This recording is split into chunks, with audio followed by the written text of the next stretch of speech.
தாய் தமிழ் உறவுகளுக்கு வணக்கம். திருமாவளவனை வழிநடத்தும் திமுக. திருமாவளவனை வழிநடத்தும் திமுக என்ற தலைப்பில் இந்த காணொளியை நாம் காண்கிறோம்.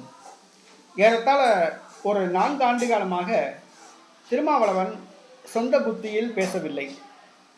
4 ஆண்டு காலமாக திருமாவளவன் சொந்த புத்தியில் பேசுவது கிடையாது.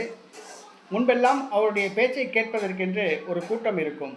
ஆனால் அவருடைய பேச்சை இப்போது கேட்டால் எரிச்சல் தான் வரும். அந்த அளவுக்கு திருமாவளவன் பேச்சு மாறிவிட்டது. இதற்கு காரணம், திருமாவளவன் முன்பு சுதந்திரமாக செயல்பட்டார், தன்னிச்சையாக செயல்பட்டார். ஆனால் இப்பொழுது திருமாவளவனின் கரங்கள் கட்டப்பட்டிருக்கின்றன. திருமாவளவனை வழிநடத்துவது திமுக. திமுக தான் திருமாவளவனை வழிநடத்துகிறது.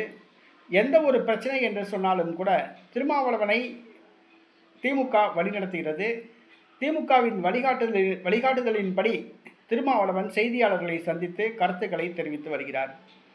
திமுகவை யார் எதிர்த்தாலும் அவர்களை பாஜகவின் பி டீம் என்று சொல்வது, RSS கைக்கூலி என்று சொல்வது, சங்க பரிவார் அமைப்புகள் அவர்களை வழிநடத்துகிறது என்று குற்றம் சாட்டுவது என்று திருமாவளவன் வாய்க்கு வந்தபடி பேசி வருகிறார்.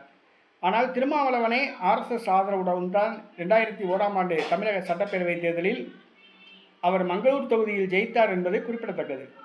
RSS பாஜக ஆதரவில் தான் 2001ஆம் ஆண்டு திருமாவளவன் வெற்றி பெற்றார், தமிழக சட்டசபைக்கு சென்றார். தற்பொழுது அதை மறந்துவிட்டு மற்றவர்களை பாஜக கைக்கூலி, RSS கைக்கூலி, பாஜகவின் பி டீம் என்று கூறுவது வாடிக்கையாகிவிட்டது. தற்பொழுது திருமாவளவன் தன்னிச்சையாக செயல்படவில்லை, சுதந்திரமாக செயல்படவில்லை. திருமாவளவனை வழிநடத்துவது திமுக தான் என்று பொதுமக்கள் மட்டுமல்லாமல் விடுதலை சிறுத்தை கட்சி தொண்டர்களும் தற்பொழுது உணர ஆரம்பித்து விட்டார்கள். திருமாவளவனின் நிலைமை மிகவும் பரிதாபமாக போய்விட்டது. ஒத்த சீட்டு 2 சீட்டுக்கு திமுக கிட்ட கைகட்டி நிற்க வேண்டிய ஒரு அவல நிலை ஏற்பட்டது. முன்பு தேர்தல் பாதை திருடர் பாதை என்று சொன்னார்கள்.